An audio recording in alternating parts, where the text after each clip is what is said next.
They say every legend begins in darkness. And every empire begins with a dream. Before Mansa Musa bathed the Sahara in gold, before Timbuktu became the jewel of Africa, there was a boy broken in body, yet chosen by destiny. A boy who would crawl before he could conquer. His name was Sundiata Keita. The real Lion King. The man who built the empire that would one day make Mali the wealthiest land on earth.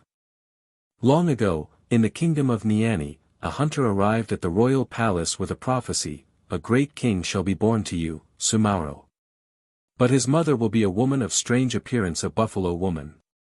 Her son will rise to unite all of Mali. The prophecy was laughed at until one day, the king met Sogolon Keju, a quiet woman with a hunched back and gentle eyes. He married her. And soon after, a child was born, Sundiata. But the people only saw his weakness. He couldn't walk. His legs were limp, useless. Whispers filled the palace halls: how can a crippled boy be the child of prophecy? Even his father's other wives mocked Sogolon. Only his mother saw the truth: the lion was merely sleeping. Sundiata spent his childhood crawling on the floor, dragging his body through dust. But his eyes burned with quiet fire. Then came the day that changed everything. Sogolon was insulted by another queen, humiliated before the court. Sundiata watched, trembling, fists clenched. And then, something ancient awoke within him. He called for an iron staff. As the people laughed, he gripped it hard and pushed against the earth. Once. Twice. And then, the unthinkable happened. He stood. The crowd fell silent. For the first time, the crippled boy stood tall, his shadow stretching across the palace floor. He walked. And the prophecy began to breathe. That day, Niani saw not a boy, but the birth of a lion. But destiny always tests its chosen ones. When Sundiata's father died, power fell into chaos. A ruthless sorcerer-king, Soumaoro Kanté of Sasso, began his conquest, a man said to be invincible, clothed in dark magic and skulls of his enemies. To survive, Sundiata fled. He and his family wandered across kingdoms from Mima to Wagadu, taking refuge in foreign lands. In exile, he became a student of the world. He learned how other kings ruled, how warriors fought, and how leaders inspired loyalty. Every trial, every exile, was a lesson written in hardship. He was no longer the boy who crawled. He was becoming the lion destiny promised. Back in Mali, Soumaoro's reign was terror. Villages burned. Families torn apart. He was said to keep the heads of conquered kings in his chamber, trophies of fear. Even the griots, the storytellers, went silent. Hope was dying. But the whispers began again: the lion has not forgotten us. They spoke of Sundiata, the exiled prince. And so, messengers were sent crossing deserts and forests carrying one message: return, son of Niani. Mali needs you. When the messengers found him, Sundiata was no longer a boy. He was a warrior, calm and deliberate. His presence alone demanded loyalty. He returned home, gathering allies from every land that had once given him shelter. Kingdoms united, hunters, horsemen, archers, and nobles all under his command. It wasn't just an army.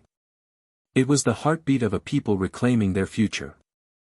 At the plains of Kirina, the fate of Mali would be decided. The earth trembled beneath galloping horses. The air was thick with dust and chants. Soumaoro's army appeared like a storm, shields flashing, war drums echoing.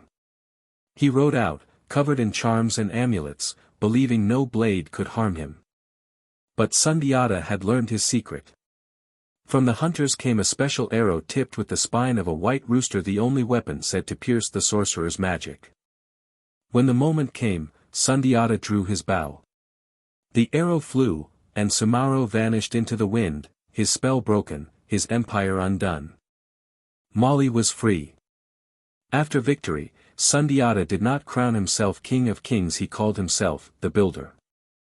He united 12 kingdoms, bringing together rival tribes who once shed blood for land and pride.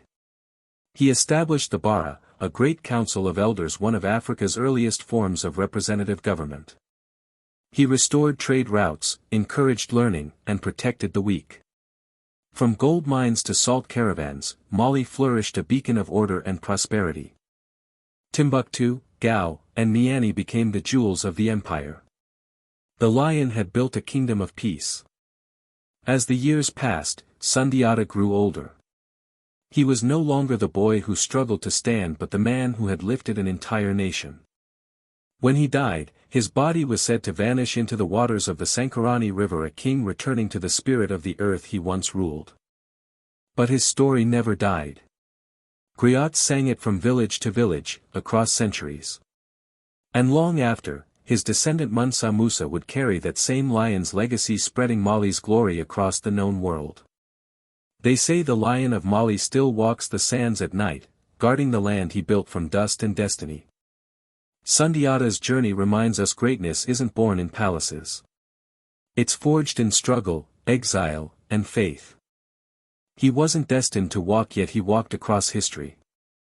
He wasn't meant to rule, yet he built an empire. When the world doubts you, remember the Lion of Mali. Rise. If this story moved you, don't forget to like, subscribe, and share to keep history alive. Join us next time as Past Unfolded uncovers more legends the world forgot.